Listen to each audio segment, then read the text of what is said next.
기시다는 무엇을 얻으러 왔는가? 첫째, 일제강제동원 3자 변제 확인권 얻어갑니다.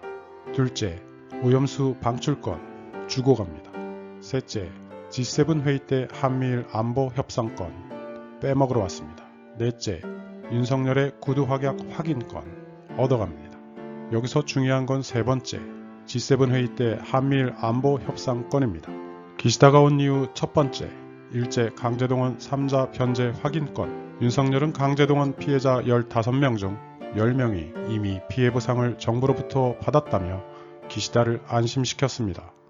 기시다가 온 이유 두 번째, 오염수 방출권. 기시다는 한국의 사찰단 방문을 허용하며 마치 사찰단이 문제가 없다고 하면 방출한다는 식의 전제를 깔고 갑니다. 기시다가 온 이유 세 번째, G7 회의 때 한미일 안보 협상권. 기시다는 바이든 형님과의 한미일 3자 안보 협상 시 북중러를 겨냥한 미국의 인도태평양 반도체 연합 전선에서 한국의 대북 미사일 정보력을 거저 얻어먹고자 선수를 친 것입니다. 그런데 여기서 우린 매우 중요한 사실 한 가지를 놓치지 않아야 합니다. 그건 바로 기시다가 돌아간 뒤 한일 셔틀 외교 복원은 북한과 중국에 대한 미국의 승리라는 외신 보도입니다. 결국 중국이 반도체 강국으로 부상하는 데 겁먹은 미국이 대중국 반도체 전쟁에서 승리하기 위해 한미일 안보 연합전선을 가장하여 미국의 경제적 이익을 추구하려는 속셈에 한국이 놀아나고 있는 것입니다.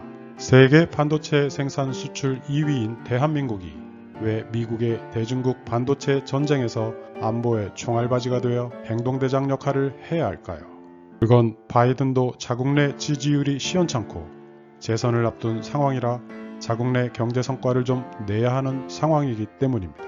결국 기시다는 늙은이 바이든과 손잡고 한국을 이용하려는 것입니다. 윤석열은 바이든의 대중국 반도체 패권 속셈도 모르고 바이든 정부가 만든 안보 프레임에 끌려들어가 한미동맹 강화론을 주구장창 외칩니다. 자신의 지지율 상승에만 혈안이 되어 구멍가게 마인드로 국가 외교를 하고 있는 것입니다. 중국과의 경제협력 관계가 다 바탄날 지경까지 만들면서 러시아와의 관계도 적국 지경으로 몰고 북한과는 그간 쌓아온 평화협력의 성과를 물거품으로 만들어 버렸습니다. 과거 미국의 관계를 알고 있던 문재인 정부는 중국과 미국의 경제전쟁 사이에서 양쪽 중 어느 편을 들지 않으며 주체적인 신남방 외교 전략을 폈습니다. 문재인 정부는 동남아 국가들을 경제벨트로 묶고 북한과는 평화관계를 유지하며 한반도를 전쟁 위험에서 구출해왔던 것입니다. 그런데 윤석열은 바이든이 대중국 인도태평양 전략을 펼치면서 각국을 꼬실 때 설파한 자유와 민주주의라는 진영 논리를 날달 외워 행동대처럼 떠버리고 다닙니다.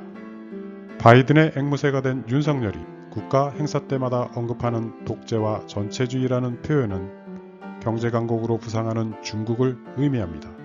그리고 자유는 미국 중심의 대중국 경제전쟁 패권의 자유를 말합니다. 윤석열이 국가 행사 때마다 언급하는 힘에 의한 현상 변경이란 말은 중국에 뒤처진 미국의 참담한 현실을 극복하려는 바이든의 논리입니다. 이런 바이든의 논리를 윤석열은 자국 행사에서 자국민과 야당에게 대놓고 떠버리고 있었던 것입니다. 기시다는 이런 윤석열의 무모함을 아주 잘 꿰뚫고 있는 자입니다. 그래서 일본에서 열릴 G7에 윤석열을 초청해서 큰형 바이든과 마주 앉아 3자회담을 하고 거기서 대한민국에게 빼먹을 것들을 요목조목 건드릴 속셈입니다. 한미일 안보동맹을 가장해 바이든은 대중국 반도체 전쟁과 재선의 승리를 얻고 일본은 헌법상 자위군을 공격군대로 변경하기 위해 대한민국이 자랑하는 대북미사일 정보력 등을 거저 먹겠다는 것입니다. 여기서 윤석열은 도청도 과거사도 면죄부를 주며 자국 이익을 위해 얻는 게 하나도 없습니다. 결국 기시다의 방안은 미국과 일본이 자기들의 이익을 챙기기 위한 G7 정상회담의 사전 포석입니다. 여기서 윤석열은 중국과 척지고 러시아와 원수지간이 되고 북한과는 영영 돌아올 수 없는 강을 건넙니다. 기시다가 온 이유 네 번째, 윤석열의 구두 확약 확인권. 기시다는 윤석열이 대통령짓 참 편하게 하고 있는 것을 잘 알고 왔습니다. 셔틀 외교 모양으로 한국을 방문하면 이번에도 역사 문제 등에 대해 뭔가 확약을 남발해주겠지라는 기대감이 있었던 것입니다. 윤석열은 이번에도 국민적 정서를 무참히 짓밟는 발언으로 화답합니다. 과거사는 완전히 해결되지 않아도 현재와 미래를 위한 관계는 지속할 수 있다는 식의 발언은 차마 일국 대통령으로서는 입에 담을 수 없는 위헌 발언이자 탄핵을 부르는 망언입니다. 그러니 기시다가 돌아간 뒤 외신이 이번 한일 셔틀 외교의 회복은 북중러에 대한 미국의 승리라고 전 세계에 대놓고 비웃었던 것입니다. 결론적으로 기시다는 세 가지를 얻어갔고 한 가지를 넌지시 던져놓고 갔습니다.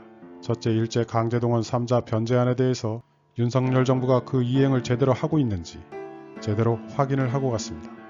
두 번째, 오염수 방출권에 대해서는 사찰단을 보내 라고 말만 던지고 갔습니다. 세 번째, 가장 중요한 G7 회의 때 한미일 안보 협상권에 대해서는 윤석열 정부에게 상당히 많은 숙제를 내준 게 분명합니다. 네 번째, 과거사 문제에 대해서는 윤석열 스스로의 입으로 면죄부를 확인받고 갔습니다.